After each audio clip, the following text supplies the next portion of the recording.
They said I wouldn't make it, that I didn't have what it took, that I was just another dreamer with nothing but hope in his pockets, and a blurry vision of something better. And I'll be honest, at that point, they weren't entirely wrong. I wasn't just broke financially. I was broke emotionally, mentally, and spiritually. I didn't have a network. I didn't have influence. I didn't even have confidence in my voice. But I had this one thing that refused to be quiet, a feeling deep in my chest, like a quiet rebellion whispering, "This can't be it." That whisper became the loudest sound in my life. It echoed in the silence of my nights when I laid on a thin mattress staring at a cracked ceiling. It echoed when I passed by stores and saw things I couldn't afford, when I looked at people living lives that seemed galaxies away from mine. It echoed when I wanted to quit, but something inside me still said, "There's more for you." That whisper, as small as it was, became the spark, and a spark is all a wildfire needs to begin. Back then, even waking up felt like defeat, the kind of tired you carry in your bones, where you open your eyes and already feel the weight of failure pressing down on you. Some days I didn't want to move. Other days I couldn't afford not to. I walked streets with worn-out shoes and a phone that only worked on Wi-Fi. I watched others chase goals while I chased survival. People around me had their lives figured out, or at least that's what it looked like. They had degrees, mentors, paths. I had doubt, silence, and the fear of becoming nothing more than a forgotten name. I didn't come from money. I didn't come from a place where success was common. I came from a place where most people settled, where dreams were laughed at and survival was praised, where being average was seen as achievement. And the worst part, I started to believe maybe that was enough. Maybe dreaming was a form of arrogance. Maybe ambition was only for the lucky. But something about seeing the same walls, hearing the same complaints, watching years pass by without growth, it broke me in a different way. It made me realize I'd rather fail chasing something than succeed at staying stuck. That realization didn't come from inspiration. It came from frustration, from the kind of pain that builds slowly, like water rising in a room, until you either drown or break through the ceiling. I had to choose. I couldn't wait anymore for someone to rescue me, to believe in me, to hand me a map. No one was coming. And that loneliness, that cold, cruel truth, it became my freedom. If no one was coming to save me, then maybe I was free to save myself. I started by doing something ridiculously small. I made a list, not of goals, not of dreams, but of everything I hated about my current life. I wrote down every insecurity, every limitation, every regret. It was a brutal exercise, but it made one thing clear: if I didn't change, this list would be my reality forever. And I wasn't okay with that. I didn't have a plan. I didn't have a mentor. I didn't even have motivation half the time. But I had that list, and I had the quiet scream inside that kept repeating, "There has to be more." So I started, clumsily, slowly, with no applause and no one watching. I began learning not in a fancy classroom, but from books I borrowed, videos I streamed, on borrowed internet, articles I devoured like a starving man. I started waking up earlier not because I was disciplined, but because I couldn't sleep through my own regret anymore. Every morning, I faced two choices: stay in the pain I knew, or step into the unknown that scared me. And I chose the unknown, not because I was brave, but because I was desperate. Desperation can be the most honest place to start from. It strips you of ego, of excuses, of comfort. It leaves you naked, with nothing but the decision to rise or rot. I remember one night in particular. It was cold, and I hadn't eaten a full meal in over a day. I was sitting on a bench in a park, watching my breath turn to mist, and I remember thinking, this is the moment people give up. This is the place where stories end. But then, something stirred in me. Not a burst of hope, not some magical sign from the universe, just a stubborn, fragile decision. This won't be how my story ends. That night didn't change my circumstances, but it changed me. I began to distance myself from everything that fed my doubt. Toxic friendships, empty distractions, the habit of scrolling through other people's lives while mine was on pause. I replaced those things with study, with writing, with late-night walks where I dreamed out loud. I didn't share my dreams with many people. Most wouldn't understand. When you come from nothing, even wanting more can feel like betrayal. But I learned quickly, you can't take advice from people who've settled. You can love them, you can pray for them, but you cannot let them shape your ceiling. And so I built in silence. While others partied, I planned. While others mocked me, I matured. I didn't post about my hustle. I didn't seek validation. I wasn't building for likes. I was building for freedom, for peace, for the ability to one day look at my life and say, I made this. There's a different kind of pride that comes from that. A quiet confidence that doesn't need applause, because it knows its own worth. Of course, I stumbled. Of course, I failed. I made bad decisions. I trusted the wrong people. I started things and didn't finish them. But I always came back to the fire that said, you were made for more. That whisper, remember, it had grown louder. It became my anthem. And every time I was tempted to quit, I remembered the version of me who had nothing and how far I'd come, even if the world couldn't see it yet. There's something sacred about building yourself, not with money or luck, but with discipline, faith, and the courage to keep going when nothing around you says you should. I didn't know where the path would lead, but I knew staying still would kill me slowly. So I kept moving. It was never about proving anyone wrong. It was about proving that I mattered, that my life meant something, that I could take the mess I was born into and turn it into meaning, that I could rise, not because I had it easy, but because I refused to stay buried. They still looked at me like I was nothing, but something had shifted. I didn't need them to see me. I saw myself. I believed in what I was becoming. And that belief, it was worth more than gold. From that fragile beginning, from that painful first step, came everything, not at once, not with ease, but with purpose, with fire, with the unshakable truth that even from nothing, you can build everything. And that's where it all began. Not with applause, not with success, but with a single decision, made in the dark. I will not stay here. I will rise, no matter how long it takes, no matter how many times I fall. I will rise. I remember those days of rejection like they were carved into my skin. Some rejections were loud, some were silent, and others came dressed in polite words that pierced deeper than insults ever could. The kind that say, we'll get back to you, and never do. The kind that smile and nod, but walk away with no intention of remembering your name. The kind that show you your worth in their eyes is less than zero. I used to carry those rejections like weights in my pocket. Every job I didn't get, every opportunity I missed, every person who overlooked me, it all added to a burden that felt like it would break me.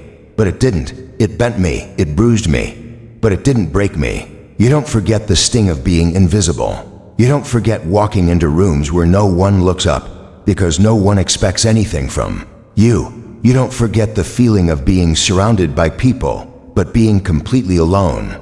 That kind of isolation teaches you things no book ever could. It teaches you how to sit with yourself, how to face your demons without distractions, how to survive on your own heartbeat when no one else hears it. That silence, that absence of applause or recognition, can crush a person or it can forge them. For me, it became a forge. I started using the silence as a mirror. Instead of begging for doors to open, I began asking myself what I needed to build my own. It wasn't ego, it was survival. I was tired of waiting for someone to notice me, tired of being at the mercy of other people's opinions, other people's decisions, other people's time frames. I realized the most dangerous kind of poverty isn't in the wallet, it's in the mind. And if I wanted to change my life, I had to start with my thinking. So I stopped asking for validation. I stopped posting my dreams online, hoping someone would like or share them. I stopped needing someone else to say I had potential. I already knew it. I just had to prove it to myself again and again, until it became truth. It started small. It always does. A book here, a free course there, a YouTube video that taught me a new skill, a late-night writing session that no one would read, a day where I practiced something over and over until I finally understood it. I wasn't chasing perfection. I was chasing momentum. I didn't have a 5-year plan. I had a one-day plan. Learn something today, improve something today, do one thing that moves me forward, even if it's invisible to everyone else. That's how it began. In the dark, in the quiet, in the invisible trenches where growth lives. where no one claps, where no one sees, where your only reward is knowing. You didn't quit. I started saying yes to things most people didn't want. A part-time gig that paid peanuts, but taught me a skill. A volunteer role that gave me access to a room I wouldn't otherwise enter. A project that didn't pay but gave me experience. People laughed, said I was wasting my time, said I should get a real job. But I wasn't building for the short term. I was building a foundation. And I knew if I kept laying bricks, eventually I'd have a wall. I still remember the looks people gave me when I said no to weekends out. When I stayed home to practice, to read, to create. They thought I was being antisocial, thought I was broke and bitter. Maybe I was, but what they didn't see was the fire inside. I was planting seeds while they were eating fruit, and I knew one day those seeds would grow. I became obsessed not with success, but with growth. I tracked every little win, every new thing I learned, every habit I developed. I kept a notebook where I wrote 3 things I did each day that moved me forward. Most people would have laughed at the simplicity. Read 10 pages, practiced skill for 30 minutes, reached out to potential mentor. But over time, those tiny actions became massive results. Because here's the truth most people miss. The future isn't built in giant leaps. It's built in small, repeated steps. The world sees the leap, but it never sees the years of walking. I was walking, sometimes crawling, but never stopping. Not because I was strong, but because I knew what it felt like to stay stuck. And I'd rather be tired from trying than numb from doing nothing. There were nights I doubted everything. Nights I wondered if I was delusional, if maybe the world was right, and I really didn't have what it took.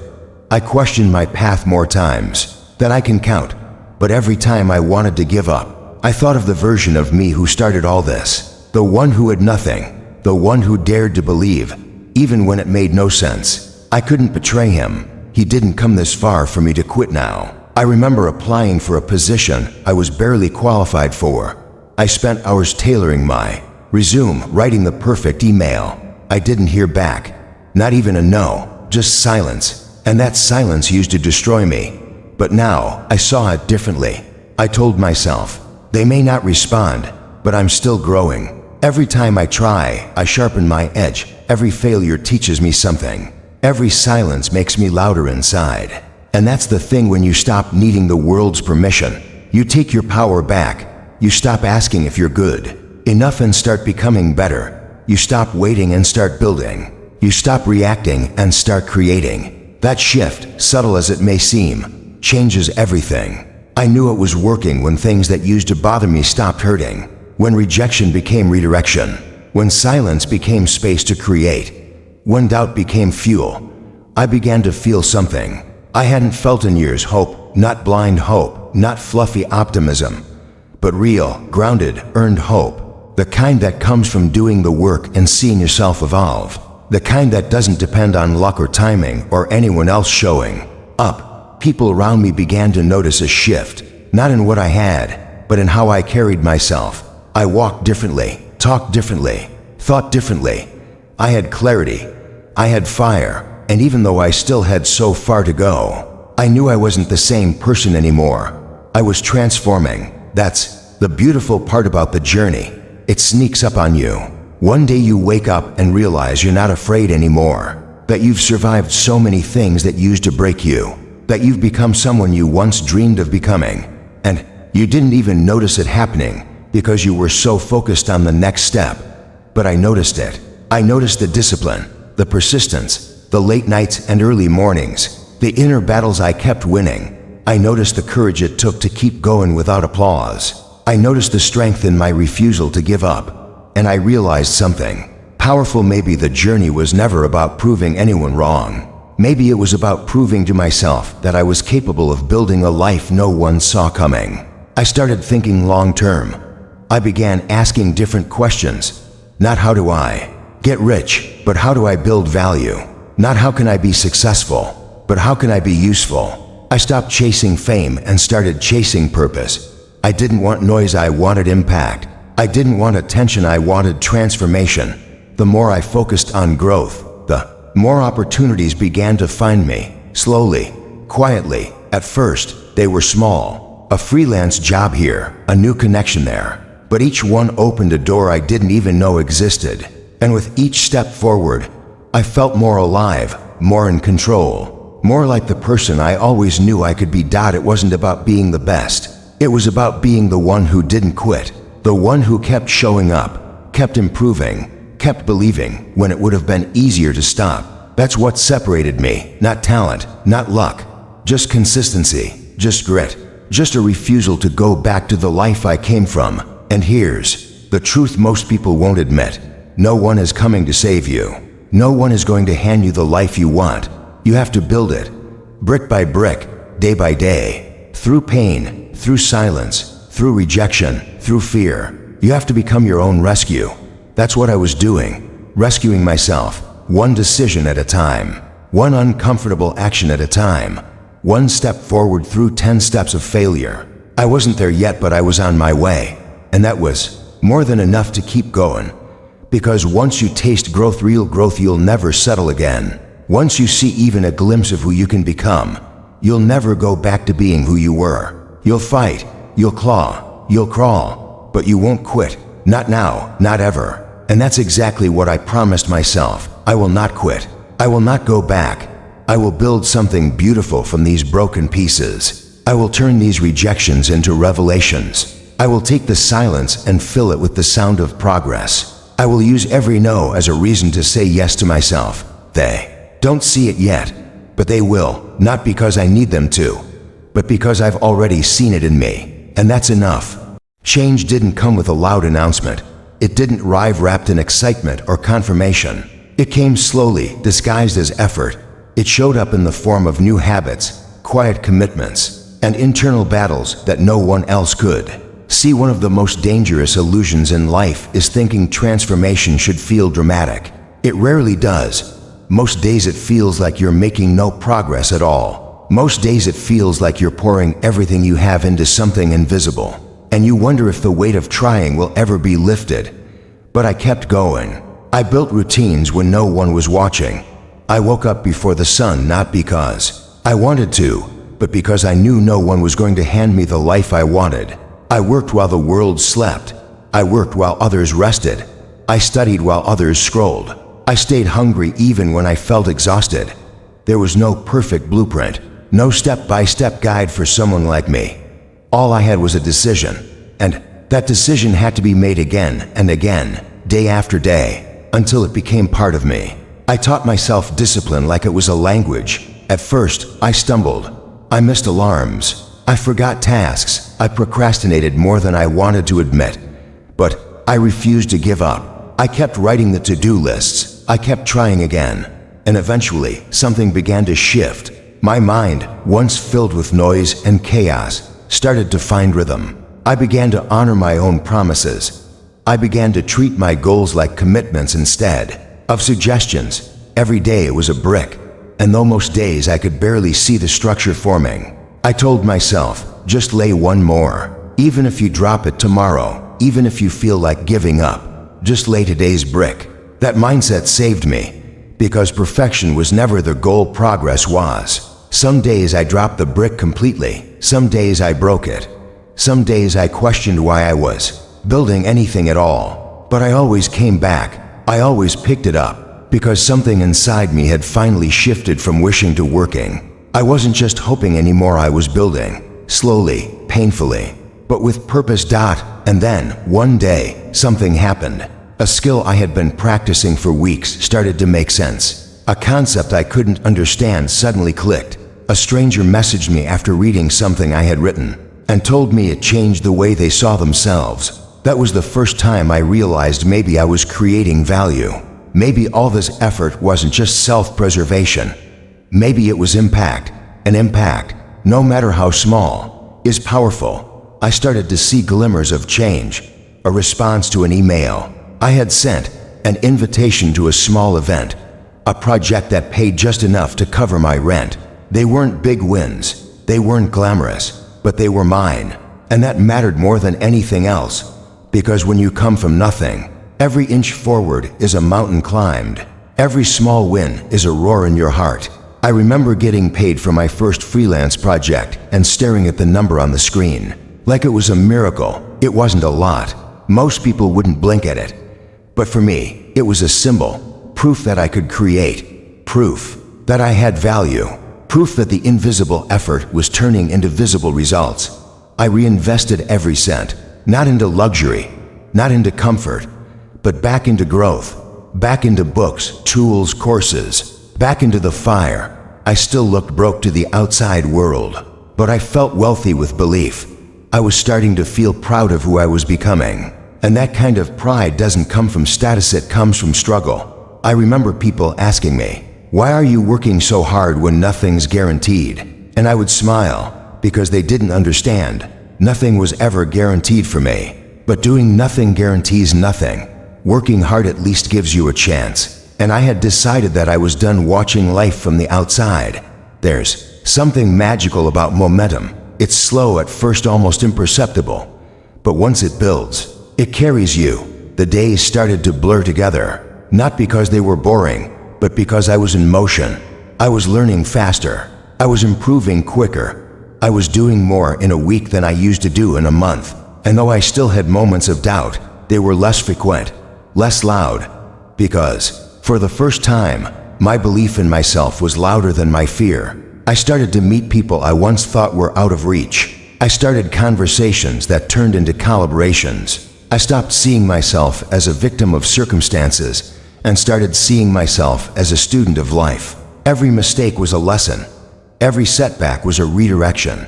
I stopped needing things to be easy. I just needed them to be worth it. I remember working on a project that completely fell apart. Weeks of effort gone overnight. I was devastated, but something inside me whispered, "This is part of the process." And instead of spiraling, I stood back up. I picked up a new project, a new path. I kept moving. That was the shift. I know.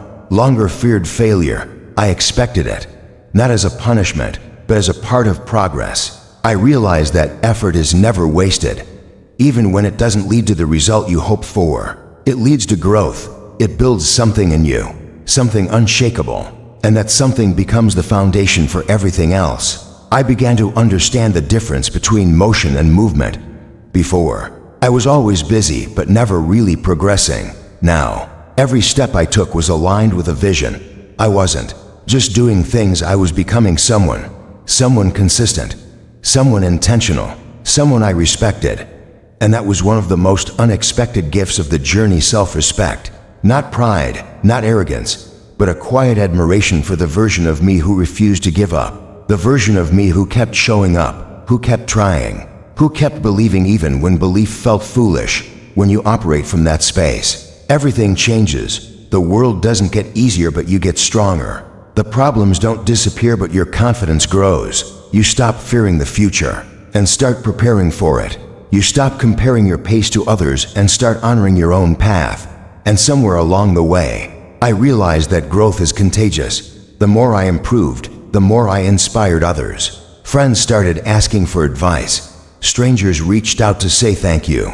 I was no longer the invisible one in the room. I was becoming someone others looked to, not because I was successful, but because I was authentic, because I was honest about the process, because I didn't pretend to have it all figured out. I just kept going anyway. I kept reminding myself, this is not a race, it's a rhythm, and my only job is to stay in it, to stay in motion, to stay in pursuit, to keep laying bricks, even when I can't see the structure. I began to find joy in the process, not because it was easy, but because it was mine. Every lesson learned, every hard-earned skill, every late night and early morning, they were part of a life I was building with my own hands. And there's a kind of fulfillment that comes from that one that no shortcut can ever offer. People often say success is about talent or timing, but I learned it's about endurance. It's about the willingness to keep going when the novelty wears off, when no one's watching, when it's just you and the work.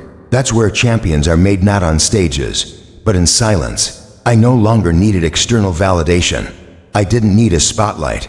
I didn't need someone to say, "You're doing great." I knew I was, not because I was perfect, but because I was present in the grind, in the journey, in the becoming. I started to look back at the version of me who first started all this, the one who had nothing but a quiet scream inside.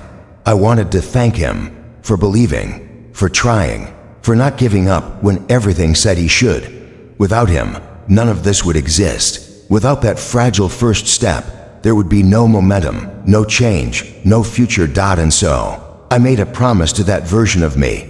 I told him I wouldn't stop, I wouldn't settle, I would keep building, keep growing, keep becoming, because he deserved that, because the pain he endured deserves to become purpose. I had come a long way, but I knew I was still just getting started. The first time I earned real money from something I created, it didn't feel like I'd made it. It felt like I had finally proven something to myself. It wasn't the amount that mattered, it was what it represented. That number on the screen wasn't just money, it was a reward for refusing to quit. It was the echo of every sleepless night, every ignored message, every moment of doubt that I had swallowed just to keep going. It was proof that my ideas were worth something, that I could turn thought into action, action into value, and value into income.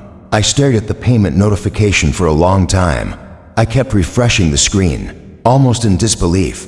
My hands were shaking, not from excitement, but from something deeper, like a quiet storm of gratitude and vindication. I thought of the version of me who used to count coins just to buy bread, the one who couldn't even afford to dream out loud. I had come a long way, and in that moment, I wasn't thinking about the future.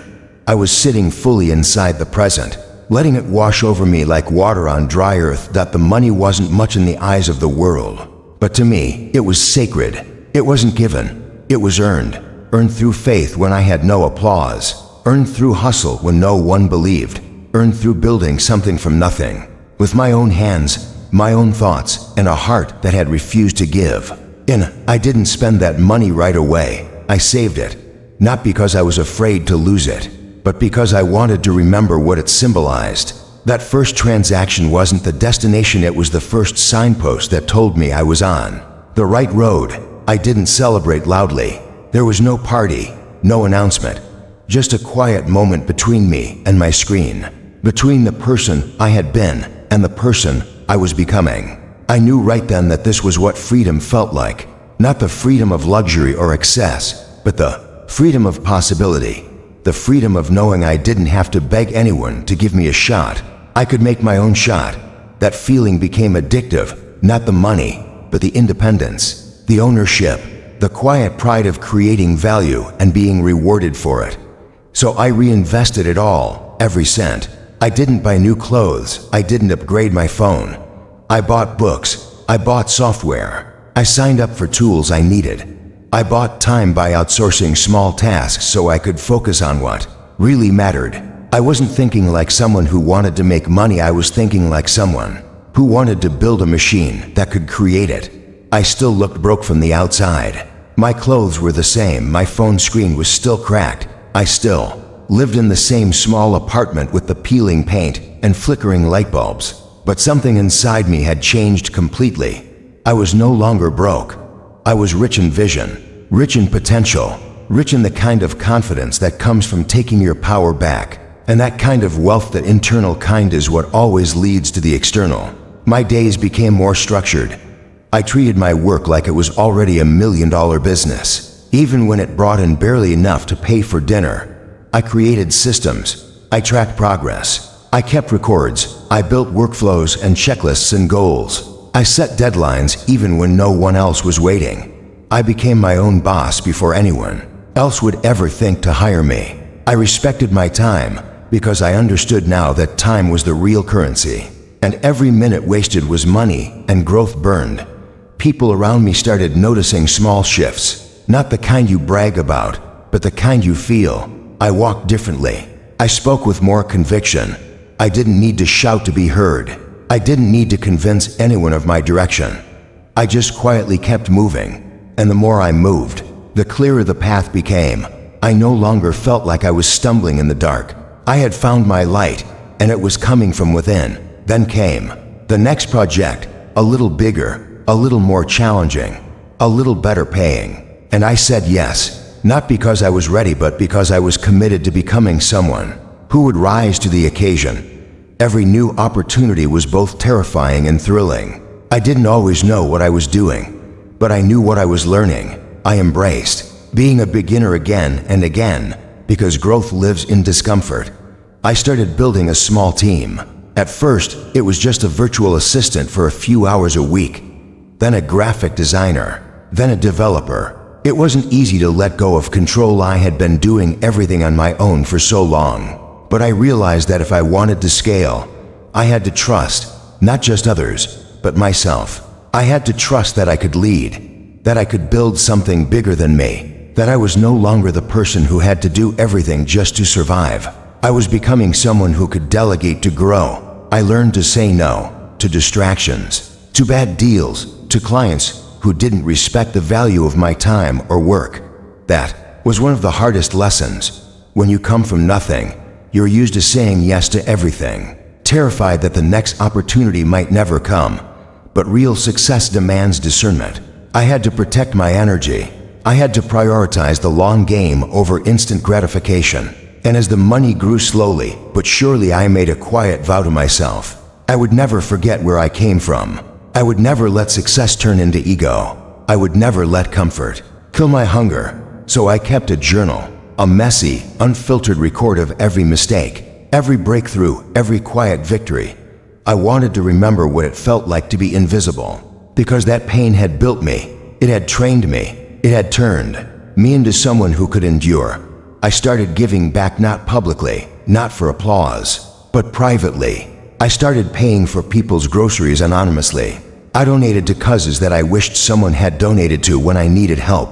I bought books for young students. I mentored others who were just starting out, not to feel important, but to remind myself of the beauty of the beginning. The climb had made me strong, but staying humble kept me grounded.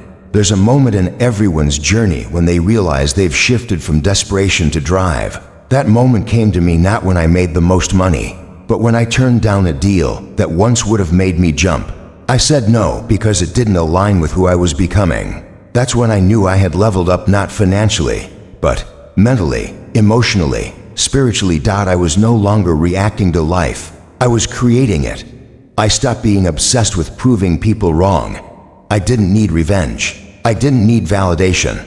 I didn't need the applause of the ones who once laughed at me. I wasn't looking backward anymore. I was too focused on building what was ahead.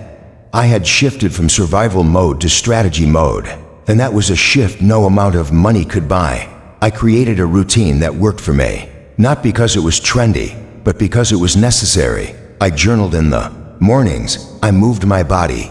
I spent time in silence. I worked in sprints of intense focus, then walked away to reflect. I wasn't just working hard, I was working smart. I started tracking data. I studied my own behavior. I became obsessed with efficiency, not for productivity's sake, but because every minute saved could be spent on what mattered, building impact.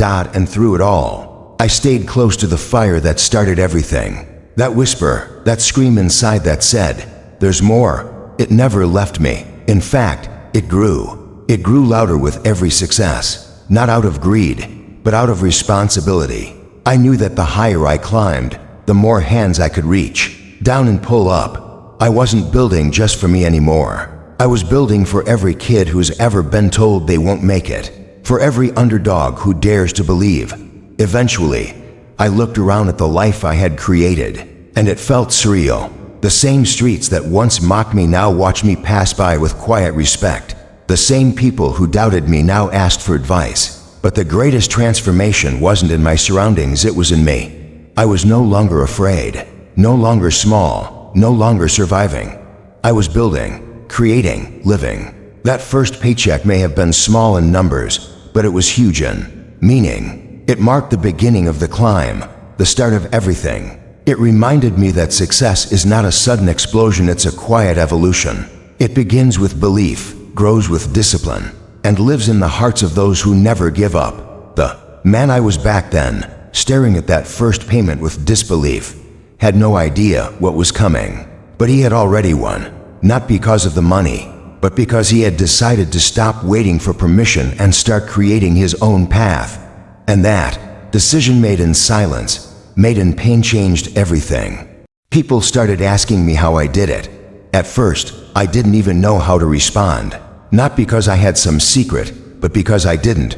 There was no magic formula, no single moment where everything clicked and suddenly success found me. The truth was far less glamorous and far more real. I told them what most people never want to hear. It was a mess. It was lonely. It was exhausting. I didn't wake up one morning with a plan and confidence. I woke up most mornings tired, afraid, and unsure if anything I was doing would ever lead to something real. But I kept moving. That's what made the difference. Not talent, not luck, just the stubborn decision to keep showing up even when I had no evidence that it was working. It was all the days I worked through silence, all the projects I finished with no applause, all the times I got up again after another rejection. That's what people don't see. They only see the surface, the results, the growth, the appearance of success. They don't see the nights I cried myself to sleep or the mornings I dragged myself out of bed when giving up would have been easier. People assumed I had figured something out, but really, I was just figuring myself out. Day by day, I learned the difference between motion and progress. I learned that being busy didn't always mean being effective. I learned that self-discipline isn't loud, it's made of all the small, quiet decisions that no one ever sees, like choosing to work instead of scrolling, like choosing to read instead of binging a show, like choosing to stay focused when everything inside you wants to run away. These aren't things that feel heroic in the moment. They feel boring. They feel hard. But they build something in you over time that nothing else can. That's what I tried to explain to the people who asked. I told them about the discomfort, about how growth never feels like a celebration, it feels like tearing away from the old version of yourself piece by piece. It's not graceful, it's clumsy, it's full of setbacks. I failed so many times I lost count. I made wrong decisions, trusted the wrong people, chased ideas that never worked. But the one thing I never did was stop learning. Every failure had something to teach me, and I listened.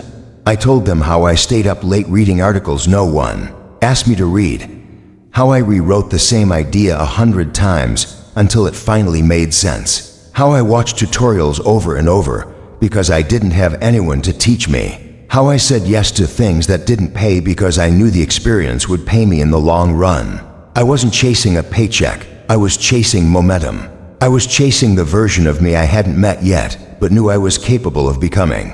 And what I've learned is that most people aren't willing to be bad at something long enough to become great. They want results now. They want shortcuts. They want guarantees. But nothing great comes with a guarantee. It comes with a price of patience, effort, time, and pain. And I was willing to pay it, not because I enjoyed suffering, but because I wanted freedom more than I wanted comfort. I wanted peace more than I wanted pleasure. I wanted growth more than I wanted validation. I used to think I needed to be the best at something to succeed, but I realized that wasn't true. You don't need to be the best. You just need to be consistent. You need to show up when others quit. You need to be relentless about your own development. You need to outlast the people who give up too early. That's what separates those who make it from those who almost did.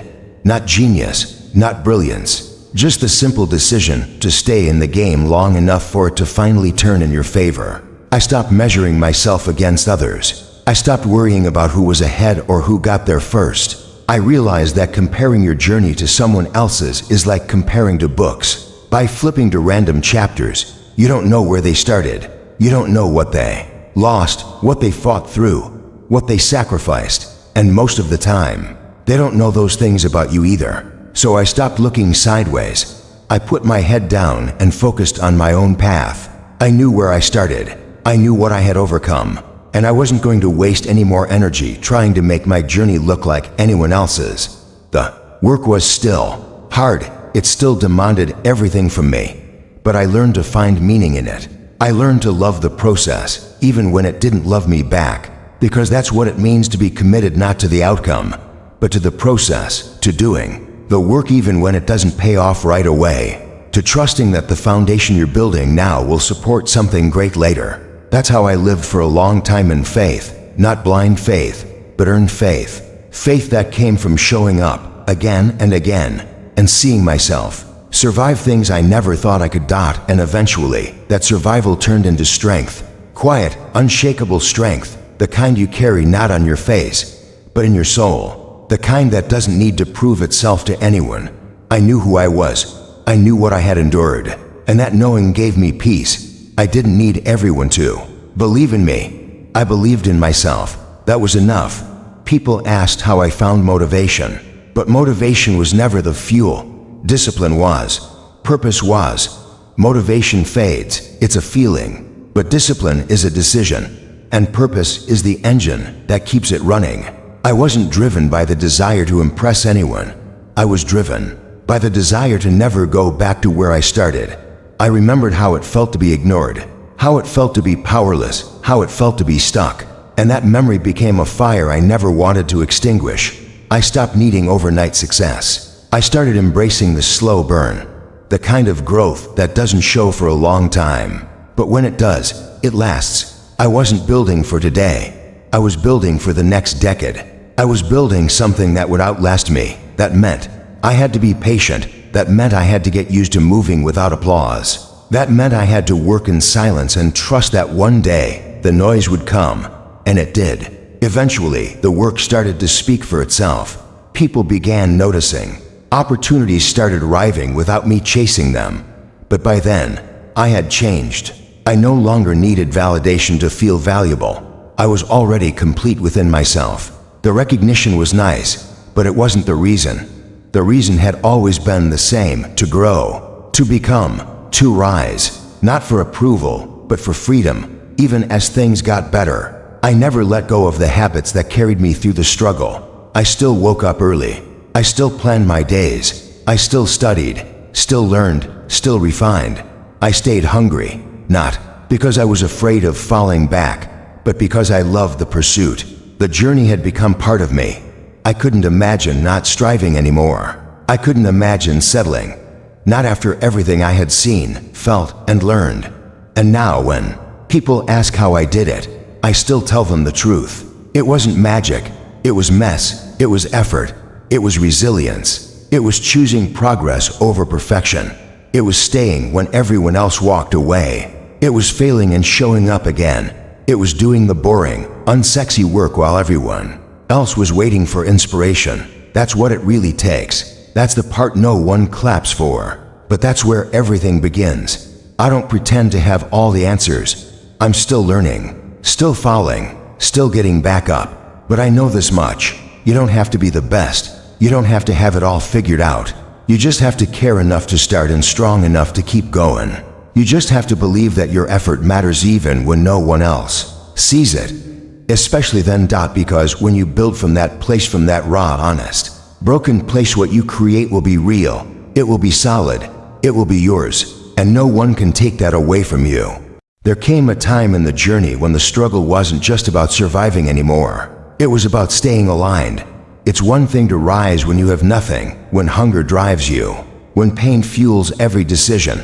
But something strange happens when things start to work, when the money comes in, when people begin to notice, when opportunities knock that used to ignore you. Suddenly the fight changes. It's not about escaping the bottom anymore. It's about holding on to who you are at the top. That's where I found myself, somewhere between gratitude and confusion. I had built something from the dust, and now that dust had turned into gold. Not overnight, not magically, but day by day, silently, painfully, consistently.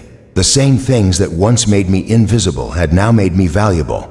The same hands I used to beg with were now the same hands I used to build with, create with, give with. But success, as beautiful as it can be, carries its own temptations. And if you're not careful, you start trading your purpose for popularity. You start forgetting the mission and chasing attention.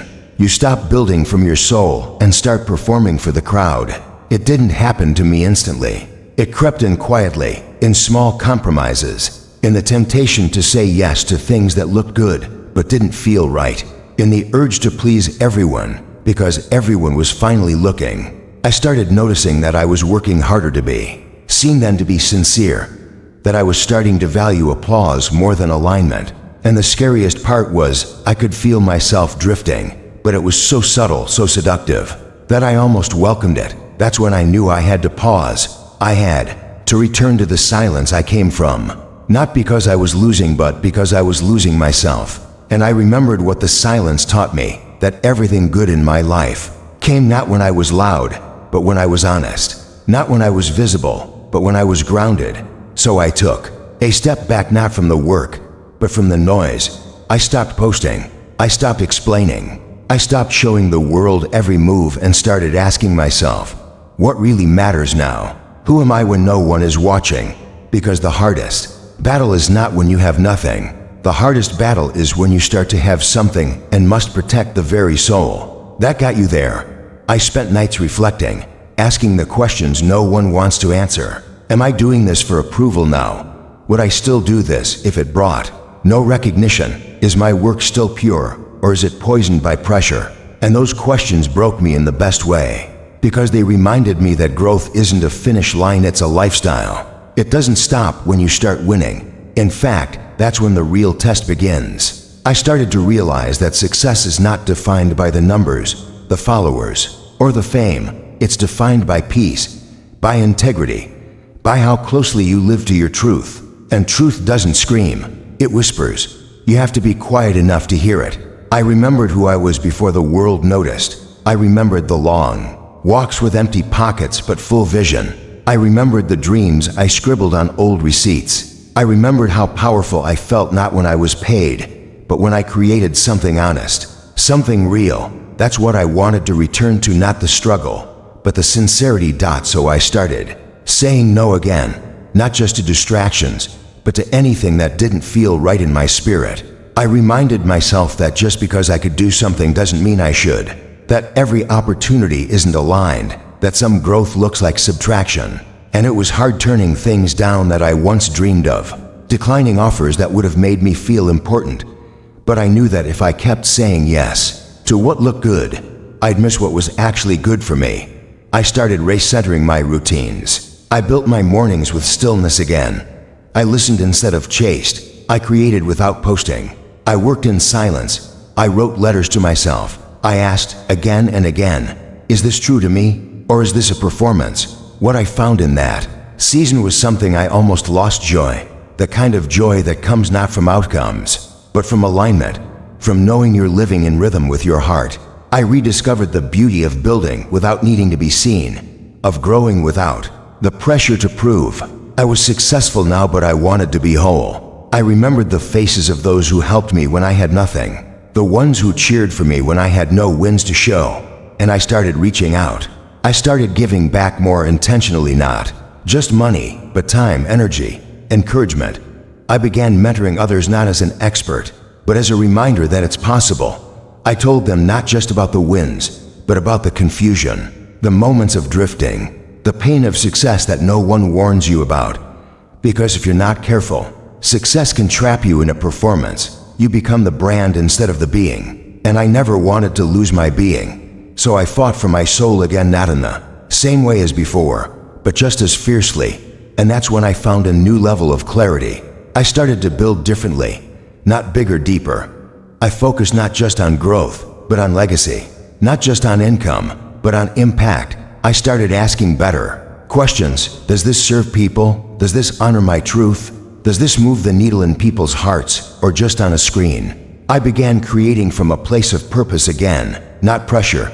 And the beautiful thing was, when I stopped chasing outcomes, better ones began to flow to me.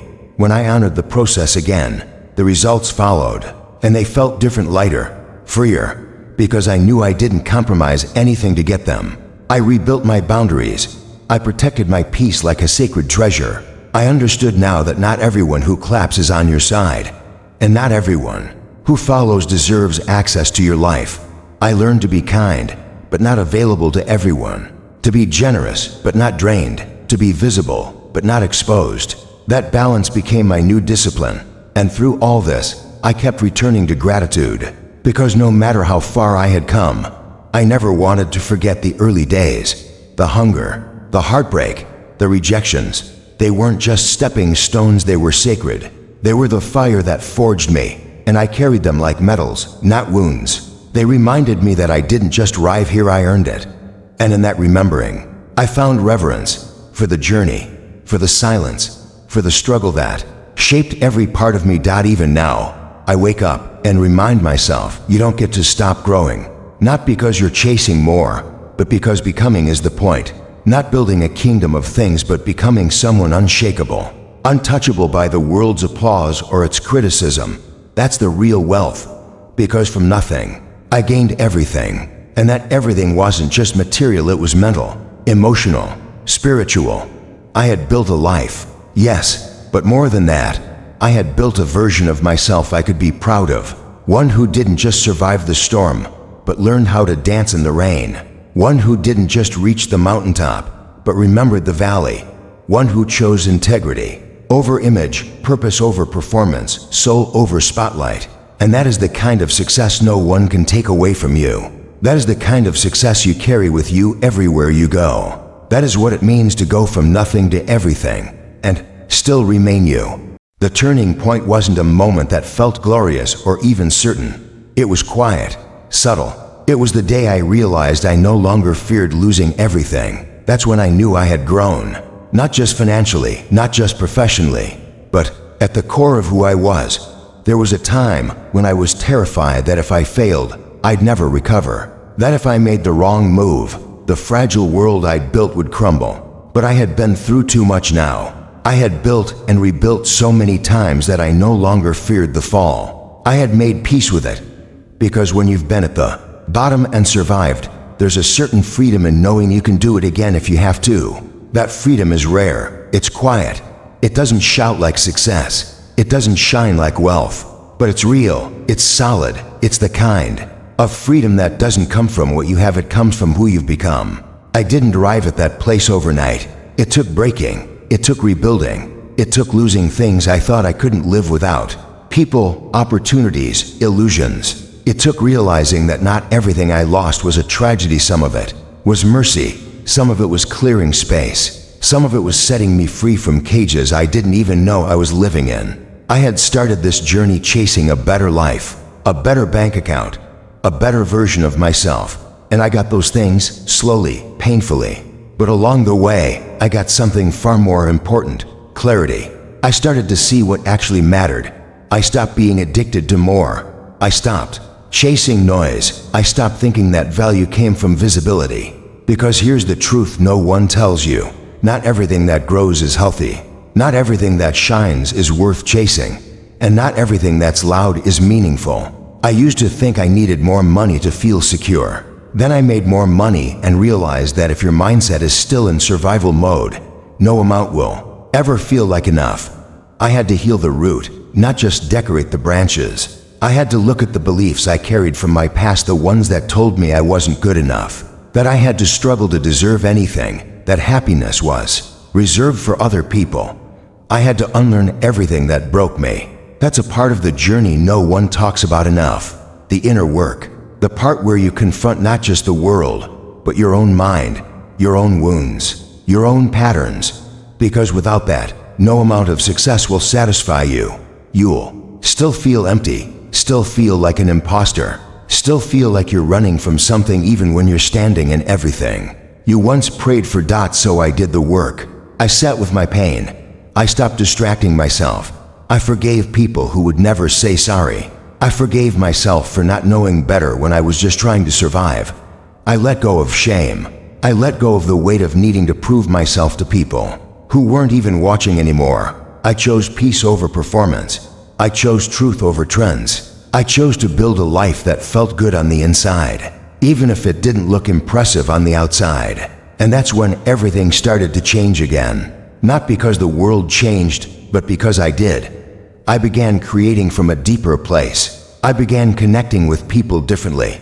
I wasn't trying to sell an image, I was living a message. A message that said you don't have to be perfect. You don't have to have it all figured out. You just have to be honest. And you have to be brave enough to start where you are. That message resonated not because it was clever, but because it was true. Because it was lived. People can feel when you're being real.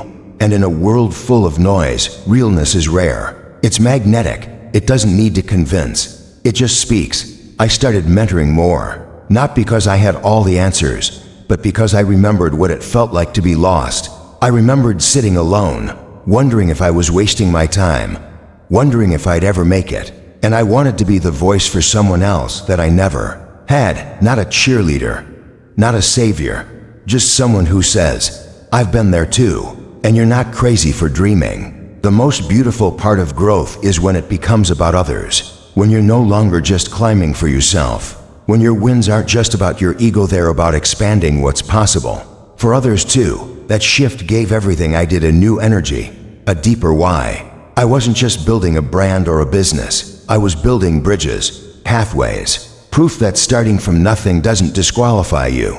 It prepares you. People started calling me lucky, and maybe in some ways I was. But most of what they called luck was actually persistence. It was prayer. It was preparation meeting opportunity. It was me staying ready even when nothing was happening. It was me believing in myself when there was no applause. That's not luck, that's faith in motion. There were still challenges, still moments that tested everything I had learned. But now, I faced them differently. I didn't panic. I didn't collapse. I paused. I asked better questions. I reminded myself that I wasn't the same person anymore, that I didn't have to respond from fear. I could choose power. I could choose presence. I stopped hustling like I was still broke. That was a big one, because sometimes we carry the habits of our lowest moments into our highest seasons, and we don't even realize it. I had to learn that rest isn't laziness, that ease isn't weakness, that I didn't have to suffer to succeed. I gave myself permission to slow down, to breathe, to enjoy what I had built, and I did enjoy it. The small things meant more now. Coffee in silence, sunlight on my face, watching my family smile, laughing without checking my phone. These moments were everything I once dreamed of, not because they were extravagant, but because they were peaceful, and peace is the real success. I realized then that my life wasn't just about what I had achieved, it was about who I had become. I had become someone who didn't give up, someone who loved without fear, someone who stood for something even when it cost me, someone who refused to let pain define me, someone who turned heartbreak into healing and lack into leadership from nothing. I had built everything I needed: purpose, perspective, strength, and the ability to keep moving forward, no matter what. I looked back one evening, sitting alone in a quiet room, and felt a wave of emotion wash over me. I thought of the version of myself who almost gave up, who was one rejection away from quitting, who couldn't see a way out. I wanted to hug that version. I wanted to tell him, keep going. You're closer than you think. The pain won't last forever. You are not wasting your time. And if you're reading this now, maybe that's what you need to hear too. Maybe you're in the thick of it. Maybe you've been pushing and nothing's moving. Maybe you've been dreaming so long it feels like delusion. But I promise you, every seed you plant in faith is growing. Even if you can't see it, the roots are forming underground. And one day, something will break through, something will shift, but only if you stay long enough for the miracle to meet you. It's not about how fast you get there. It's about not quitting when the road is silent. It's about trusting that what you're building, what you're becoming, is worth it. You may not see it now, but you're becoming someone powerful, someone unshakable, someone whose story will one day be the reason someone else doesn't give up. And that, more than anything, is what going from nothing to everything is really about. It's not just the outer wins, it's the inner transformation. It's who you become in the process. It's what you give back once you've made it. It's the peace you carry, not the possessions. It's the power of knowing you didn't just climb, you changed. There comes a moment in your journey when you stop being surprised by your own strength, not because you take it for granted, but because you finally recognize it as part of you. It's not something you borrow. It's not something you put on when things get tough. It's who you are now. It lives in your bones, in the way you move through the world, in the way you respond to life, not with panic, but with purpose. I had reached that point. I didn't feel invincible, but I no longer felt like I was faking it. I didn't have to remind myself every morning that I was capable. I knew it now. I had earned it, not through easy wins, but through every single time I chose to stand when it would have been easier to collapse. Every time I chose to try again when quitting seemed logical. Every time I believed in a future that had no proof yet. What changed wasn't the world, it was how I saw myself in it. I no longer saw myself as a survivor clawing for stability. I saw myself as a creator, a builder, a leader of my own life. I had made peace with my past, and more importantly, I had reclaimed the pen to write my future. And with that shift came a different kind of responsibility. It's one thing to build for yourself. It's another to build something that can carry others too. When you've been through the fire and come out refined, people start to look to you not just for hope, but for direction. That scared me at first. I didn't want to become someone who preached from a mountaintop, forgetting what it felt like in the valley. But I realized I didn't have to be perfect. I just had to be real. So I showed up not with all the answers, but with all the truth I had lived.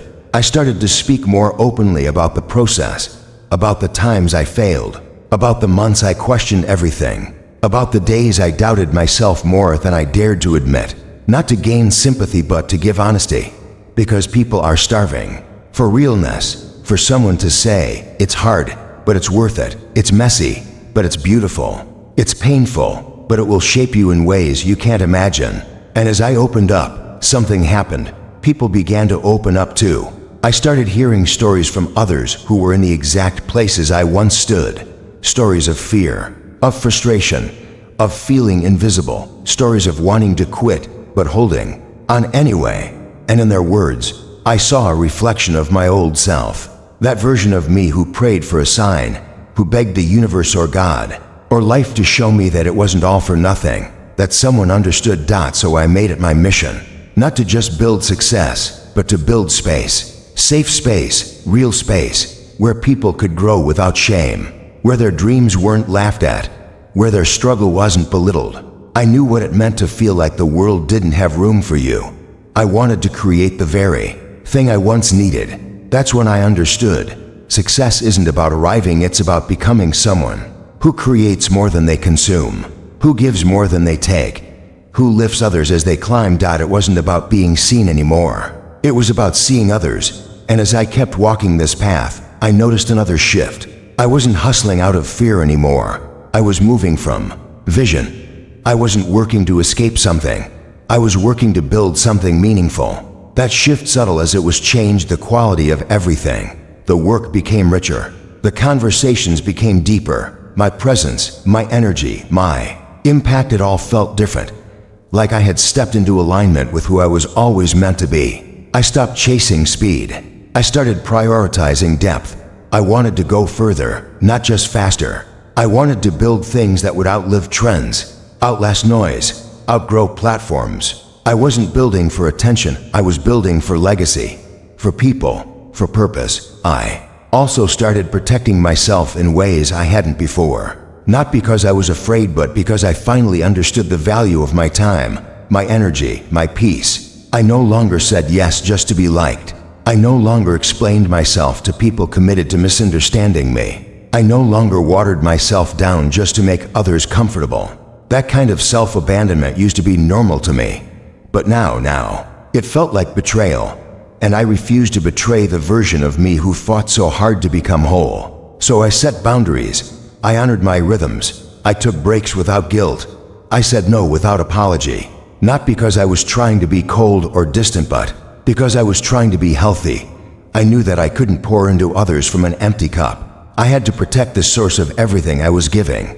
And in that protection, I found a deeper kind of freedom. The kind of freedom that comes from knowing you're living in truth, that you're no longer performing, that you've peeled off every mask, burned every costume, and chosen authenticity no matter the cost.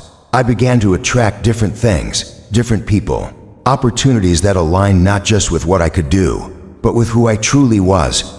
I realized that when you live in alignment, life starts to meet you there. The right doors open, the right rooms welcome you, the right people stay. It wasn't perfect. Nothing ever is. There were still days I doubted, still nights I felt heavy, but I didn't spiral like I used to. I didn't question my worth every time things went wrong. I had built too much evidence. Now evidence that I could overcome, that I could adapt, that I could grow again and again. I had become resilient, not in theory but in action. And that resilience was quiet, steady, grounded. And with it, I carried one central message: you can begin again at any time. You can pivot, you can rise, You can rebuild from dust and turn it into something divine. You don't need everyone to believe in you. You just need one spark, one idea, 1 ounce of courage, and the rest you build, one step, one decision, one sacred yes at a time. I began teaching others how to do that, not with formulas, but with frameworks, with stories, with truth. I didn't pretend it was easy. I didn't dress it up with fake positivity. I told the truth. It will cost you. You will lose things, you will cry, you will question. But if you keep going, you will become unrecognizable in the most beautiful way. Because that's the point of all this. Not to impress people who never mattered. Not to chase things you don't need. Not to tick boxes society gave you. But to become someone who is free. Someone who is whole. Someone who can look in the mirror and say, I didn't quit on myself. That's the real win. And so, I kept going. Not because I had to, but because I wanted to. Because I loved who I was becoming more than I missed who I used to be. Because the path, as hard as it was, had given me back to myself, from nothing. I had learned how to build everything that mattered. And now, it was time to show others that they could too. I used to think the most powerful moment would be when I had it all. When I looked around and saw success from every angle, financially, emotionally, spiritually. I thought the end of the story would feel loud, victorious, grand. But it didn't. It felt quiet, still, full of breath, full of presence. The real victory wasn't the applause. It was peace. The moment I realized I didn't have to prove anything anymore, not to the world, not to my past, not even to myself. That realization didn't hit me in some crowded event or during a public win. It came to me while sitting alone, in a quiet room, sipping tea, and watching the light move across the floor. Everything I once chased suddenly seemed so small compared to the calm that now lived inside me. And in that moment, I understood something I had missed for years. Success isn't what you achieve, it's what you become. And if what you become isn't someone you respect, then none of it matters. I had gone from nothing to everything, but that everything had changed over time. It used to mean financial freedom. Then it meant recognition. Then it became impact. But in the end, it meant something even deeper, becoming someone who lived in alignment with their soul. Every single day, it meant living with no more masks, no more fear, no more pretending. I walked the path that broke me just to rebuild myself brick by brick. Every fall taught me how to land softer. Every loss taught me what was worth keeping. Every failure forced me to look at who I was underneath the ambition. And what I found there wasn't a weakness. It wasn't emptiness. It was truth. It was something pure, buried beneath all the noise I'd been taught to chase. The irony is, everything I thought I needed to become somebody, I had to unlearn. I had to let go of the fake standards, the constant hustle, the pressure to always be more, earn more, do more. I had to get quiet enough to hear my own voice again, the one I silenced to fit in, the one I ignored to be liked, the one I buried under deadlines, demands, and digital noise. I started to ask different questions. Not, how can I succeed faster? But what does a successful life feel like? To me, not what should I do next, but what would make me proud if no one else ever saw it. The answers didn't come from a business plan or a social strategy. They came from silence, from rest, from choosing presence over pressure. And when I looked around at my life, I didn't see perfection. I didn't see a flawless empire. I saw honesty. I saw intention. I saw the people I loved still beside me. I saw the things I built still standing, not because they were trendy, but because they were true. And that, more than anything, felt like everything. People often ask me now, what was the key? They want the blueprint, the shortcut, the quick hack to go from nothing to everything. But the truth is, the journey isn't about a formula. It's about a fight.